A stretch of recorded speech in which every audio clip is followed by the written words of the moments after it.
Jai Hind, my champion. This is your English mentor Sagar sir, and today's topic is of syntax PYQs with rules and concept, in which we will discuss some PYQs with rules and concept.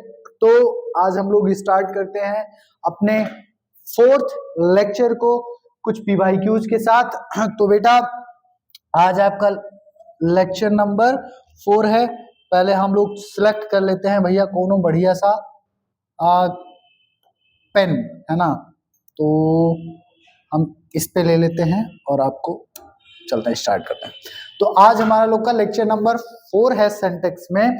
तो इसमें हम लोग क्या discuss करने वाले हैं, कुछ PYQs discuss करेंगे दोस्तों, है ना। तो इसमें हम PYQs को उसके रूल्स और एंड कॉन्सेप्ट के साथ में डिस्कस करेंगे, है ना। जैसा कि अदर हम लोगों ने लेक्चर में डिस्कस किया, उसी तरीके से इसमें भी हम डिस्कस करेंगे आपसे। तो बेटा आज आते हैं, आज हम एक कोटेशन आपके साथ शेयर करते हैं। थोड़ा इसको हम देखते हैं क्या इसमें एपीजे अब्दुल कलाम जी कहते हैं। एपीजे अब्दुल कलाम कहते हैं कि confidence and hard work is the best medicine to kill the disease called failure. तो अगर आप के पास कॉन्फिडेंस है और आप हार्ड वर्क करते हैं तो वो एक डिसीज है, एक बीमारी है, फेलियर नाम की बीमारी को आप मार सकते हैं इस दवा से, और आप इसी की वजह से सक्सेसफुल पर्सन बन सकते हैं बेटा। तो कहने का मतलब आपको सफल होने के लिए कॉन्फिडेंस होना चाहिए आप में और हार्डवर्क होना चाहिए, जिससे आप जो फेलियर है उसको आप किल कर सकते हैं और अपने लाइफ में आप एक सक्सेसफुल पर्सनालिटी बन सकते हैं। तो बेटा आते हैं अब हम लोग अपने क्वेश्चंस पे, क्या हमारे क्वेश्चंस हैं उनको डील करते हैं। तो आज आते हैं हम लोग फर्स्ट क्वेश्चन पे, और फर्स्ट क्वेश्चन में देखते हैं यहाँ पर क्या बताया जा रहा है और फिर उसको हम सही करने का थोड़ा प्रयास करेंगे। तो यहाँ पे जो हमारा पहला क्वेश्चन दिया गया है, please distribute pencils between Anant, Aarav and Arjun. और आपने पढ़ा है कि जब दो लोगों के बीच की बात होती है, एमंग का मतलब और बिटवीन का मतलब क्या होता है, के बीच में, इन द मिडल ऑफ, है ना। तो अगर मैं यहाँ पर बिटवीन की बात करता हूं और एमंग की बात करता हूं तो इन दोनों में थोड़ा सा डिफरेंस होता है ना। ये क्या होता है, इसका मतलब होता है, दोनों का ही मतलब होता है के बीच में, है ना, के बीच में, ठीक, के बीच में। लेकिन ये दो के लिए यूज होता है, ये दो से ज्यादा के लिए।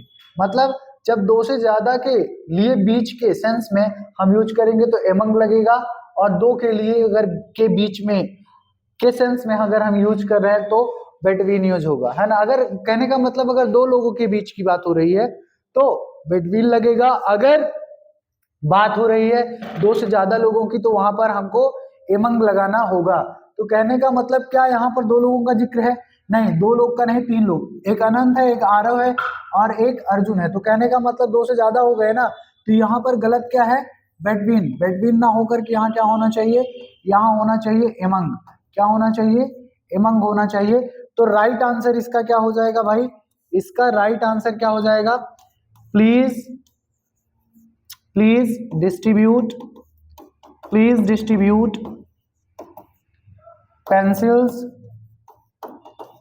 Pencils among Anant, Aarav and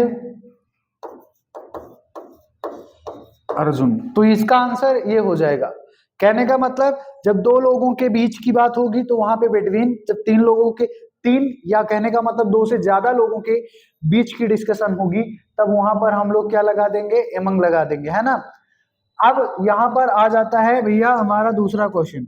लेकिन आप ये वाला क्वेश्चन भी देखिए 2018 में आपसे पूछा गया है। अभी इसमें हम लोग जितने भी क्वेश्चन डिस्कस करने वाले हैं सब 2018 में आए हुए प्रश्नों को डिस्कस करने वाले हैं, है ना। तो अब आ जाते हैं हम लोग नेक्स्ट क्वेश्चन पे अपने। यहाँ पर क्या कहा जा रहा है, I am more better than शाश्वत। कोई इंसान है जो शाश्वत से ज्यादा बेटर है।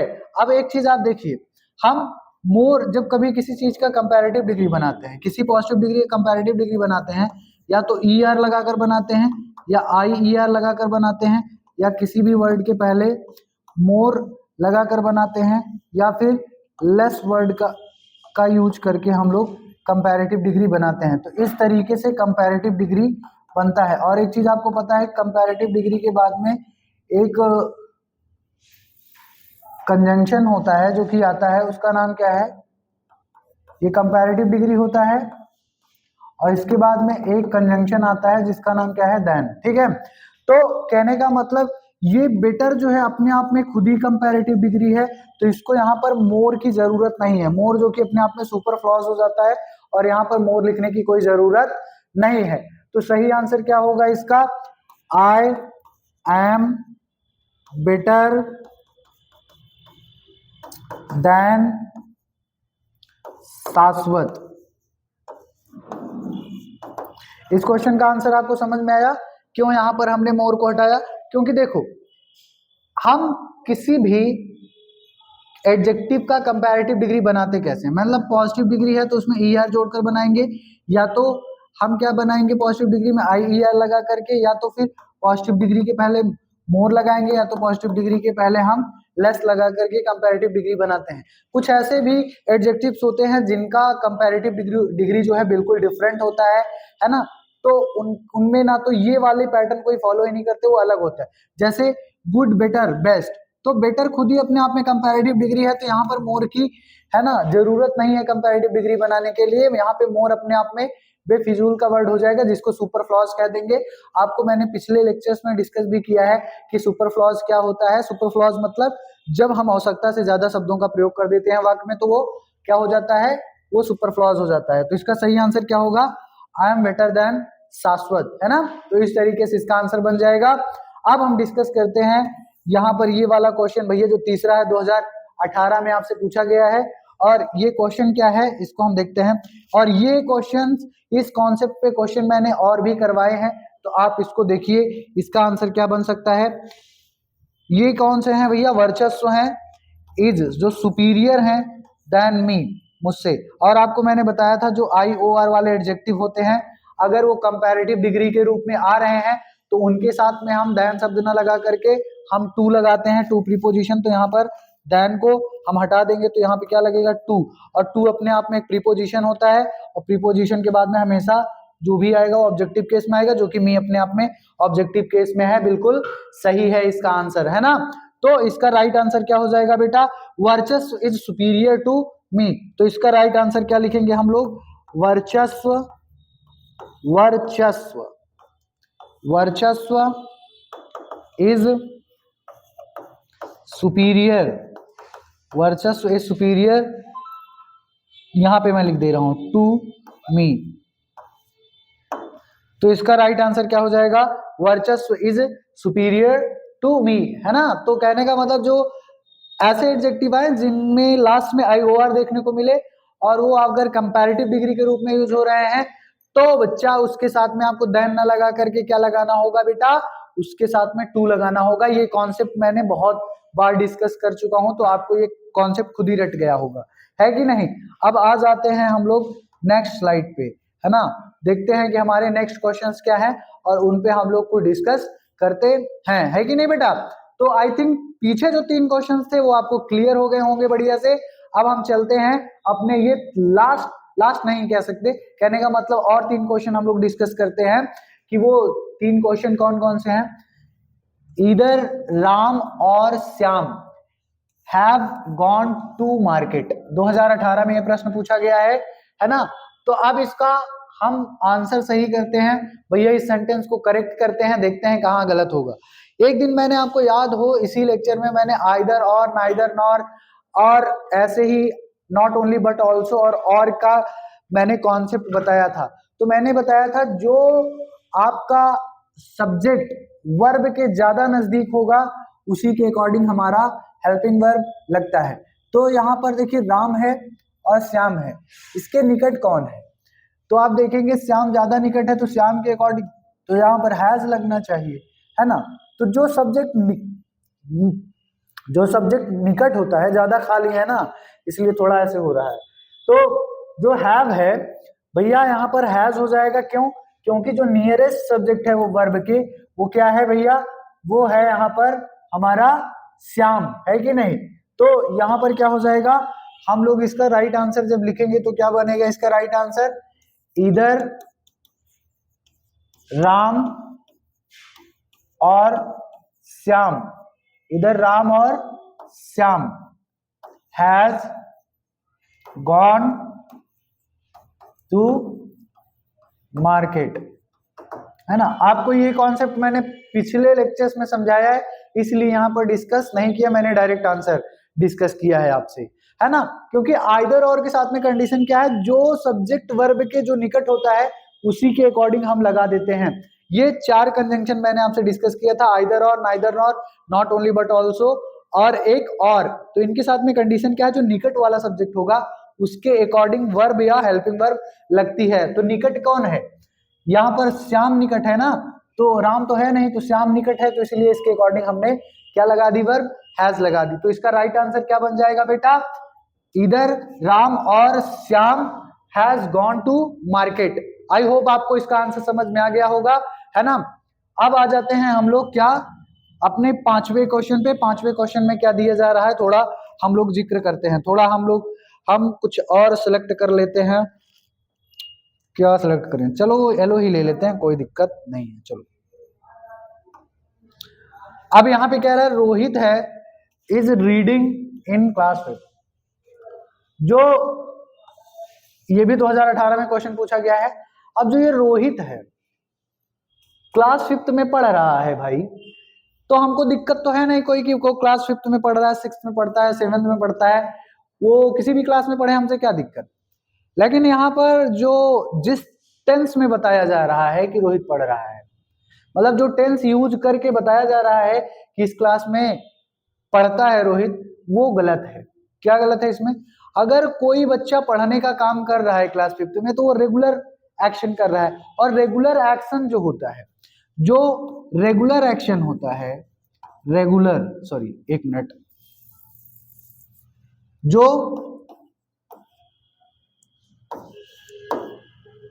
ये रेगुलर एक्शन होता है, ऐसा एक्शन जो रेगुलर करता है कोई, उसको हमेशा हम प्रेजेंट इंडेफिनिट में लिखते हैं। किसमें? प्रेजेंट इंडेफिनिट में। अब ये जो काम है क्लास 5th में पढ़ने का, जब तक भी वो क्लास 5th में पढ़ रहा है, वो रेगुलर पढ़ेगा ना उसमें, कि अभी पढ़ रहा है बाद में नहीं पढ़ेगा। तो ऐसा जो डेली बेस, जो हैबिचुअल फैक्ट्स है या हैबिचुअल डेली बेसिस पे जो काम हम करते हैं, उसको हमेशा हम प्रेजेंट इंडेफिनिट टेंस में ही लिखते हैं। तो यहां पर इसका आंसर क्या हो जाएगा? Rohit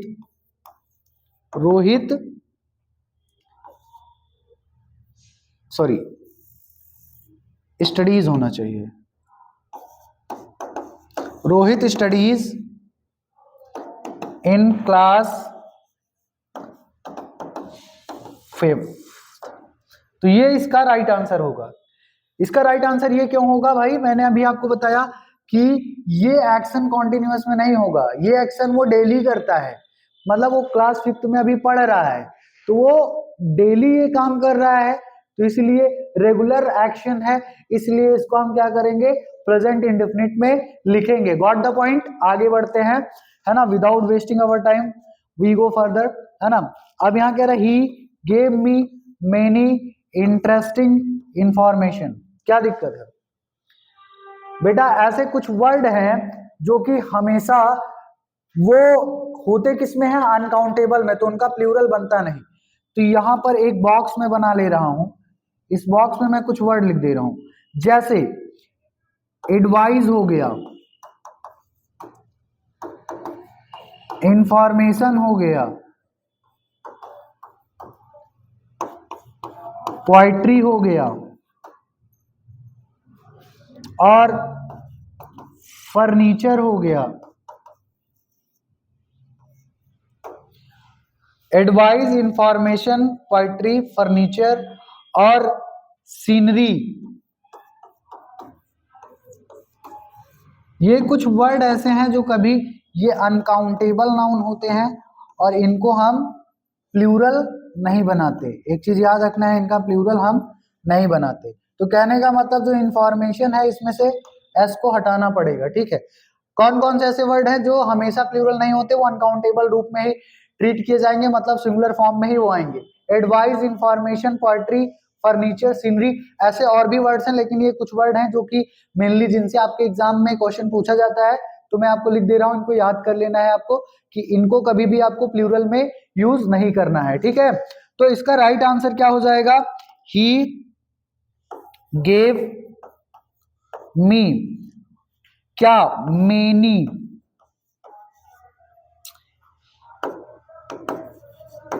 interesting information. तो उन्होंने मुझे बहुत सारी इंटरेस्टिंग इंफॉर्मेशन दी। समझ में आया, ये तीन कॉन्सेप्ट आपको समझ में आ गया होगा। और इसमें क्या कॉन्सेप्ट था बेटा कि इधर और के साथ में क्या था, इनके साथ में क्या कंडीशन था, जो नियरेस्ट सब्जेक्ट होगा उसके अकॉर्डिंग वर्ब लगाएंगे, है ना। बार बार मैं रिवीजन इसलिए करवा रहा हूं आपको कि ताकि आपको कॉन्सेप्ट क्लियर हो जाए।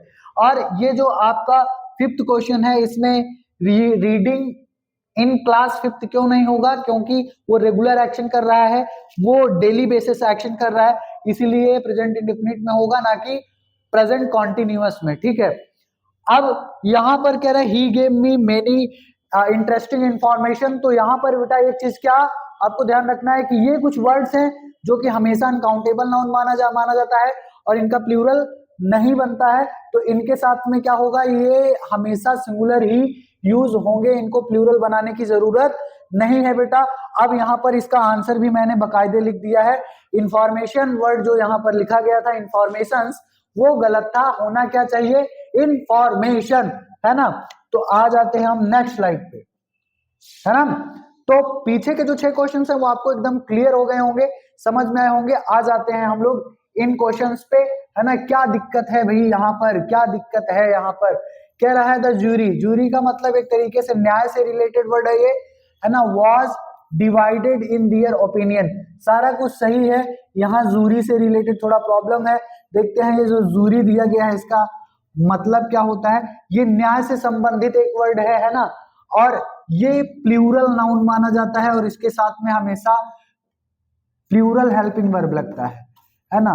तो इसके साथ में जैसे ये पीछे भी मैंने कुछ वर्ड्स बताया था, प्यूपल, पुलिस, है ना, पब्लिक, इन्फेंट्री, जेंट्री और कलरगी, और भी ऐसे बहुत सारे वर्ड बताए थे, कैटल। तो ये सब ऐसे वर्ड होते हैं। उसी में एक वर्ड ये भी है ज्यूरी, है ना, ये भी हमेशा प्लूरल ही माना जाता है, इसके साथ में हमेशा पीएचवी लगता है, एसएचवी नहीं लगता है। एसएचवी मतलब सिंगुलर हेल्पिंग वर्ब और पीएचवी मतलब प्लूरल हेल्पिंग वर्ब, ठीक है। तो ये चीज ध्यान रखना है ना। तो यहाँ पे जो ज्यूरी के साथ में वाज लगा है ये नहीं होना चाहिए, यहाँ लगना क्या चाहिए, वर्ब। क्यों, क्योंकि ये अपने आप में प्लूरल नाउन है।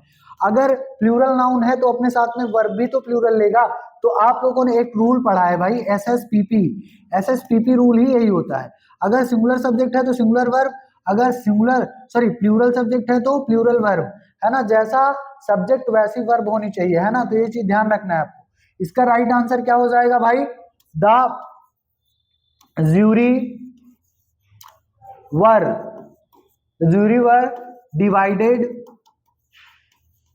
jury were divided in their opinion। समझ में आया क्या, है ना, समझ में आया। कुछ भी डिफिकल्ट नहीं है, अगर आप कंसंट्रेटली कोई चीज पढ़ते हैं तो इजी ही होता है, बस थोड़ा कंसंट्रेट देने की जरूरत होती है ना। तो भैया कंसंट्रेटली पढ़िए, आपको सारी चीजें समझ में आएंगी। और मैं ऐसा तो है नहीं कि मैं केवल आपको आंसर बता रहा हूँ, कॉन्सेप्ट भी साथ में डिस्कस करते चल रहे हैं बेटा, है कि नहीं। तो एकदम बढ़िया से इसका आंसर भी लिखते चलिए, और जो ये कॉन्सेप्ट वगैरह डिस्कस किया जा रहा है वो भी कॉन्सेप्ट भी आप लोग लिखते चलिए, ठीक है। एकदम बढ़िया से, एकदम हैप्पी होकर पढ़ाई करिए, बोरियत के साथ में नहीं, ठीक है। ही इंजॉयड इन द पार्टी। चलो यहाँ पर ये टॉपिक थोड़ा वर्ब से रिलेटेड है, मैं आपको बता देता हूं। तो यहाँ पे मैंने आपसे पूछा कि उसने एंजॉय किया। ही एंजॉय व्हाट, उसने क्या एंजॉय किया, तो आपने कहा पार्टी एंजॉय किया। तो यहाँ पे व्हाट का आंसर तो मिल ही गया हमको, क्या एंजॉय कर रहा था। तो इन यहाँ पर फालतू शब्द है, इन लिखने की जरूरत ही नहीं। तो एक कॉन्सेप्ट, हालांकि मैं तो ऐसे बता दिया इसको आंसर, लेकिन एक चीज आप देखिए, आप लोगों ने ध्यान दीजिए, एक ट्रांसिटिव वर्ब होता है, एक इंट्रांसिटिव वर्ब होता है। मतलब एक ऐसी वर्ब जिसको ऑब्जेक्ट की जरूरत है वो ट्रांसिटिव वर्ब है, जिसको ऑब्जेक्ट की जरूरत नहीं है, ऑब्जेक्ट की जरूरत नहीं, जिसको ऑब्जेक्ट की जरूरत है वो ट्रांसिटिव वर्ब, जिसको ऑब्जेक्ट की जरूरत नहीं है वो इंट्रांसिटिव वर्ब। अब एक चीज आप समझिए, कुछ वर्ब होती हैं जो ट्रांसिटिव वर्ब होती हैं जिनमें ऑब्जेक्ट होता है, तो उसको अपने मीनिंग को कंप्लीट करने के लिए प्रीपोजिशन की जरूरत नहीं पड़ती है ना। और यहाँ पे इंट्रांसिटिव वर्ब जो होती है उनके बाद ऑब्जेक्ट तो आता नहीं, तो उनको अपना मीनिंग कंप्लीट करने के लिए प्रीपोजिशन की जरूरत होती है। इसको जो है अपने मीनिंग को कंप्लीट करने के लिए प्रीपोजिशन की जरूरत नहीं होती, और इसको इंट्रांसिटिव वर्ब को प्रीपोजिशन की जरूरत होती है। जैसे मैंने कहा ही वेंट टू कॉलेज, तो यहाँ पे वेंट अपने आप में इंट्रांसिटिव वर्ब है, इसीलिए इसको अपने बाद टू लगाना पड़ेगा, नहीं तो इसका मीनिंग कंप्लीट नहीं होगा। जैसे अगर इंट्रांसिटिव वर्ब है, सॉरी ट्रांसिटिव वर्ब है, तो ट्रांसिटिव वर्ब को क्या चाहिए, ऑब्जेक्ट। और ऑब्जेक्ट किसी भी सेंटेंस में कैसे पता करते हैं, किसी भी सेंटेंस में ऑब्जेक्ट पता करने के लिए हम वर्ब के बाद व्हाट या होम से क्वेश्चन करने पर जो आंसर मिलता है वो जो होता है अपने आप में भैया ऑब्जेक्ट होता है। तो यहां पर मैंने देखा ही एंजॉयड, उसने एंजॉय किया, क्या पार्टी एंजॉय किया, तो इनकी यहां पर जरूरत नहीं थी, क्योंकि एंजॉयड अपने आप में एक ट्रांसिटिव वर्ब है, और ट्रांसिटिव वर्ब का ऑब्जेक्ट क्या है, द पार्टी, और इनकी जरूरत इसको अपने मीनिंग के लिए नहीं थी, इसलिए यहां पर हटा देंगे। कहने का मतलब ट्रांसिटिव वर्ब को अपना मीनिंग कंप्लीट करने के लिए प्रीपोजिशन की जरूरत नहीं होती है, और जो कि आपका इंट्रांसिटिव वर्ब होता है जिसको ऑब्जेक्ट की जरूरत नहीं है, तो उसको प्रीपोजिशन की जरूरत होती है अपने मीनिंग को कंप्लीट करने के लिए। और ऑब्जेक्ट भी मैंने बता दिया कैसे आप पता कर सकते हैं। कहने का मतलब आप वर्ब के बाद में व्हाट या whom से प्रश्न बनाने पे जो उत्तर मिलेगा वो आपका क्या हो जाएगा भैया, वो आपका हो जाएगा ऑब्जेक्ट। तो ये चीज ध्यान रखना है। तो इसका आंसर क्या बनेगा, ही enjoyed, he enjoyed the party. यहां पर इनकी जरूरत नहीं है, क्योंकि ये अपने आप में एंजॉयड एक ट्रांसिटिव वर्ब है, और ट्रांसिटिव वर्ब अपने बाद में डायरेक्ट ऑब्जेक्ट लेती है, और उसको प्रीपोजिशन की जरूरत अपने पहले नहीं होती। कहने का मतलब ट्रांसिटिव वर्ब जो होगा वो ऑब्जेक्ट लेगा, और वो अपने पहले कोई प्रीपोजिशन नहीं लेगा। लेकिन इंट्रांसिटिव वर्ब क्या होगा, उसके पहले कोई ऑब्जेक्ट तो होता, उसके बाद कोई ऑब्जेक्ट होता नहीं, तो मीनिंग कंप्लीट करने के लिए वो क्या करता है, अपने पहले ऑब्जेक्ट के पहले यहाँ पर क्या ले लेता है, प्रीपोजिशन ले लेता है। तो ये चीज आपको ध्यान रखना है। ठीक, अब आगे आ जाते हैं, इसको भी थोड़ा डिस्कस करते हैं। वन वाला कॉन्सेप्ट क्या है, देखो अगर आपने एक चीज पढ़ा होगा, जैसा सब्जेक्ट होता है उसी के अकॉर्डिंग हम पजेसिव केस लगाते हैं। अगर हमारा सब्जेक्ट ही है तो इसी के अकॉर्डिंग पजेसिव केस आगे हिज यूज करेंगे। अगर हमारा सब्जेक्ट लेकिन वन है तो पजेसिव केस क्या हिज यूज करेंगे, नहीं। तो वन अपने आप में एक इंडेफिनिट प्रोनाउन होता है, और इसका पजेसिव केस क्या होता है, वंस। तो यहाँ पर हम इसका पजेसिव केस वंस लगाएंगे, ना कि हिज। तो यहाँ पर देखते हैं क्या, अगर सब्जेक्ट वन है तो इसका पजेसिव केस वंस होना चाहिए, यहाँ पर हिज नहीं होना चाहिए। तो यहाँ पर इसका पजेसिव केस हम वंस लगा देंगे, तब ये अपने आप में इसका आंसर करेक्ट हो जाएगा बेटा, है ना। तो यहाँ पर इसका आंसर लिखते हैं, वन शुड रिस्पेक्ट, सॉरी थोड़ा गलत हो गया,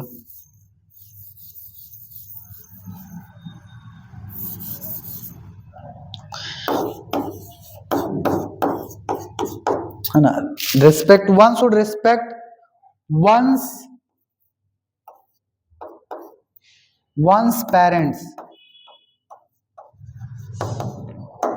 मतलब हर किसी को अपने पेरेंट्स का सम्मान करना चाहिए। यस बेटा, जरूर हमें अपने पेरेंट्स का सम्मान करना चाहिए। अगर हम अपने पेरेंट्स का सम्मान नहीं कर रहे हैं तो I think we are not ideal child, कह सकते हैं हम अच्छे बच्चे नहीं हैं। तो पेरेंट्स की रिस्पेक्ट करिए, आपके लिए कितना कुछ पेरेंट्स करते हैं, तो आपका भी कर्तव्य बनता है कि आप उनके लिए उनकी सेवा करिए और उनको आप रिस्पेक्ट दीजिए, ठीक है। चलो आ जाते हैं हम लोग अपने अंतिम 3 क्वेश्चंस पे, है ना। तो हमारे अंतिम 3 क्वेश्चंस क्या हैं? अभी मैंने आपको बताया था अरे भैया ये तो 2018 में आया ही क्वेश्चन है, कोई दिक्कत नहीं। और एक चीज और, यहाँ पर अभी आपको मैंने बताया था कि जो सीनरी वर्ड होता है वो कभी भी प्लूरल नहीं होता। तो of Kashmir are very charming, एक चीज बहुत खतरनाक। तो यहाँ पर 2 जगह फॉल्ट है, एक तो जो ये आर दिया गया है यहाँ पर दिक्कत है, और यहाँ पे सीनरीज में। और सीनरी अपने आप में अनकाउंटेबल नाउन होने की वजह से यहाँ पर ये सीनरी रहेगा, सीनरी सीनरी लिखा जाएगा, लेकिन यहाँ पर सीनरीज नहीं होगा। और यहाँ पर इज लगेगा क्योंकि यहाँ पर जो सब्जेक्ट है वो सीनरी ही है, तो सीनरी अनकाउंटेबल होने की वजह से अपने साथ में क्या ले लेगा, इज ले लेगा, ठीक है। और ऑफ कश्मीर के अकॉर्डिंग इसलिए नहीं लगेगा क्योंकि आपने पढ़ा है कि जो प्रीपोजिशन होता है उसके बाद में हमेशा ऑब्जेक्टिव केस आता है, और किसी भी सेंटेंस में हम जो वर्ब होती है वो ऑब्जेक्ट के अकॉर्डिंग ना लगा करके हम सब्जेक्ट के अकॉर्डिंग लगाते हैं, है ना। ऑब्जेक्ट के अकॉर्डिंग वर्ब लगती ही नहीं। तो यहाँ पर क्या हो जाएगा इसका राइट आंसर, क्या एक बार फिर से इसको समझाना है। देखो मैंने क्या बताया कि सीनरीज जो है वो अनकाउंटेबल नाउन है तो प्लूरल नहीं होगा, तो सीनरी हो गया। ऑफ कश्मीर के अकॉर्डिंग तो यहाँ पर हम जो है वर्ब लगाएंगे नहीं, क्योंकि ऑफ प्रीपोजिशन है और कश्मीर यहाँ पर क्या हो जाएगा ऑब्जेक्टिव केस, तो ऑब्जेक्टिव केस के अकॉर्डिंग तो यहाँ पर हेल्पिंग वर्ब हम लगाएंगे नहीं। तो सब्जेक्ट कौन माना जाएगा, सीनरी। तो सीनरी के अकॉर्डिंग यहाँ क्या हो जाएगा, इज। और आगे जो है वेरी चार्मिंग अपने आप में सही है, उसको हमको करेक्ट करने की कोई जरूरत नहीं है। अब ये कॉन्सेप्ट पीछे डिस्कस कर चुके हैं तो इसलिए इसका आंसर हम लोग और ज्यादा डिस्कस नहीं करेंगे। तो इसका सही आंसर क्या हो जाएगा, the scenery of Kashmir, the scenery of Kashmir is very charming. इसका आंसर ये हो जाएगा, है कि नहीं। क्या आंसर होगा इसका, the scenery of Kashmir is very charming. पूरा कॉन्सेप्ट भी डिस्कस करते चल रहे हैं बेटा, ध्यान से पढ़िए, है ना। ये टॉपिक से रिलेटेड क्वेश्चन आपके एग्जाम में पूछा जाता है, क्योंकि अनकाउंटेबल नाउन को वो प्लूरल करके दे देते हैं, वो बच्चे मान लेते हैं सही है, और उसको जैसे लिखा रहता है वैसे लिख कर चले आते हैं। अब आ जाते हैं हम लोग अपने 11वें क्वेश्चन पे, जो कि 2018 में पूछा भी गया है, और देख लेते हैं इसमें क्या दिक्कत है भाई। Sheela is eligible of this post. एक चीज आप ध्यान रखिएगा, यहाँ पे कुछ चीजें हैं, कुछ वर्ड होते हैं, सॉरी एक मिनट आप लोग, कुछ वर्ड होते हैं जैसे एलिजिबल यहाँ पर है, तो ये कुछ ऐसे वर्ड हैं जो कि अपने साथ में फिक्स्ड प्रीपोजिशन लेते हैं। तो एलिजिबल अपने साथ में हमेशा फॉर लेता है और ऑफ नहीं लेता। तो एक चीज ध्यान रखना है, अगर कभी भी किसी भी क्वेश्चन में एलिजिबल आपको दिखे और उसके साथ में कोई अन्य प्रीपोजिशन दिख रहा है तो आपको उसको काट करके क्या लगाना है, फॉर लगा देना है। क्या लगा देना है, फॉर। क्या, फॉर लगा देना है।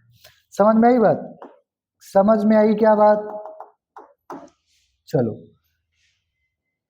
एक मिनट, ये क्या हो गया भाई, चलो चलो चलो चलो चलो, क्या हो गया, चलो एक मिनट।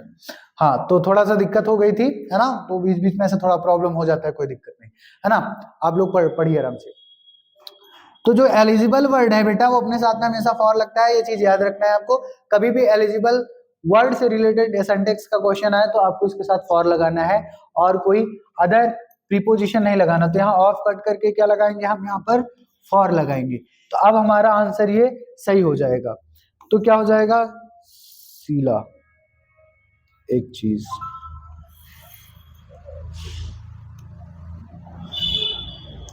एक मिनट एक मिनट एक मिनट,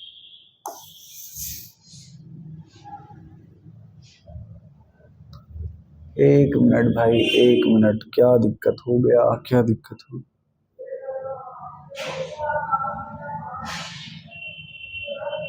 है ना। तो चलो अब डिस्कस करते हैं इसको हम लोग।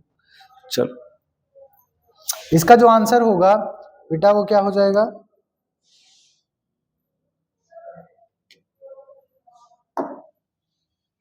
इसका राइट आंसर क्या हो जाएगा, Sheela is eligible for this post, है ना।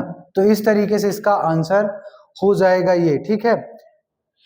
एक मिनट, इसको मैं थोड़ा सही कर लेता हूं।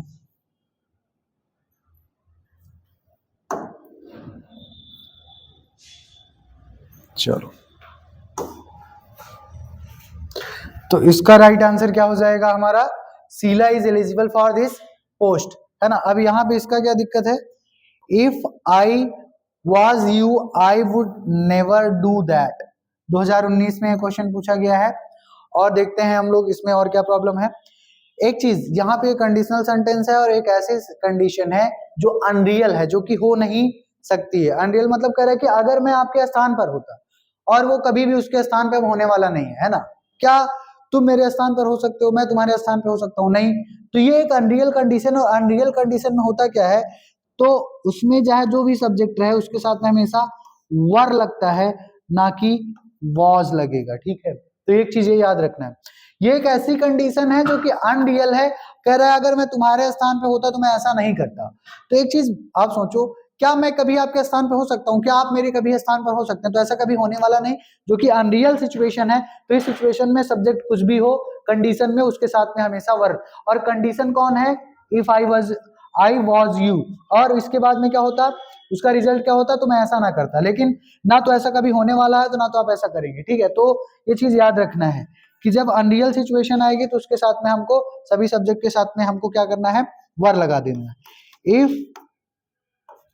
आई वर यू, अगर मैं तुम्हारे स्थान पर होता, आगे जो भी है लिख देंगे उसको, आई वुड नेवर डू दैट। समझ में आई बेटा। तो इसको आप आंसर देख लीजिए अच्छे से, है ना। तो कहने का मतलब आपको मैंने बताया, जब कोई अनरियल कंडीशन है, क्या है, अनरियल कंडीशन, अनरियल कंडीशन दी गई है, मतलब जो सचमुच की कंडीशन नहीं है, तो उसमें सब्जेक्ट जो है वो चाहे सिंगुलर हो चाहे प्लूरल, सबके साथ में आप वर ही लगाएंगे। तो एक चीज ये ध्यान रखना है, अनरियल मतलब जो सचमुच नहीं हो सकता, है ना, तो उसके साथ में हमेशा हम वर लगाते हैं कंडीशन में। और कंडीशन क्या है, इफ आई वर यू, है ना, अगर मैं तुम्हारे स्थान पर होता तो उसका रिजल्ट क्या होता, मैं ऐसा ना करता। तो ऐसा कभी होने वाला नहीं, ठीक। चलो आगे वाली स्लाइड्स पे हम चलते हैं। चलो हाँ बेटा, तो अगर आपको किसी भी सब्जेक्ट की आपको पीडीएफ नोट्स चाहिए, तो आप कर क्या सकते हैं, हमारे टेलीग्राम चैनल को आप ज्वाइन कर सकते हैं। और टेलीग्राम चैनल का नाम जो है वो क्या है, कैरियर एकेडमी कुंडा, है ना। कैरियर एकेडमी कुंडा जब आप उस पर लिखेंगे तो आपको इस तरीके का लोगो देखने को मिलेगा, और आप उसमें ज्वाइन हो सकते हैं जा करके, है ना। फिर उसके बाद में आ जाते हैं नेक्स्ट स्लाइड पे।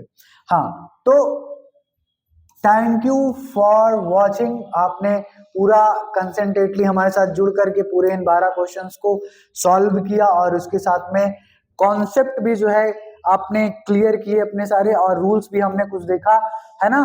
तो इतना सारा कुछ कर दिए हैं। तो अगर आपको वीडियो अच्छी लगी हो बेटा और समझ में आया हो, है ना, तो आप क्या करें, इसको अपने अन्य मित्रों के साथ में शेयर करें, और लाइक भी कर दें इसको भैया, है ना, क्योंकि आपका ये लाइक और शेयर ही मुझे मोटिवेट करेगा, या फिर अन्य टीचर जो हैं कैरियर एकेडमी में उनको मोटिवेट करेगा, आपके लिए वो, ताकि अच्छी अच्छी वीडियो ला सके, है ना।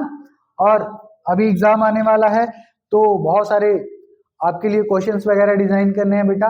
तो आप लोग थोड़ा अपना सपोर्ट बरकरार रखें, और सब्सक्राइब करना ना भूलें, और सब्सक्राइब भी चैनल को कर लें, ठीक है। Thank you very much, that's all for today, है ना। हम लोग फिर कल मिलेंगे एक नए लेक्चर में। थैंक यू वेरी मच बेटा, ओके।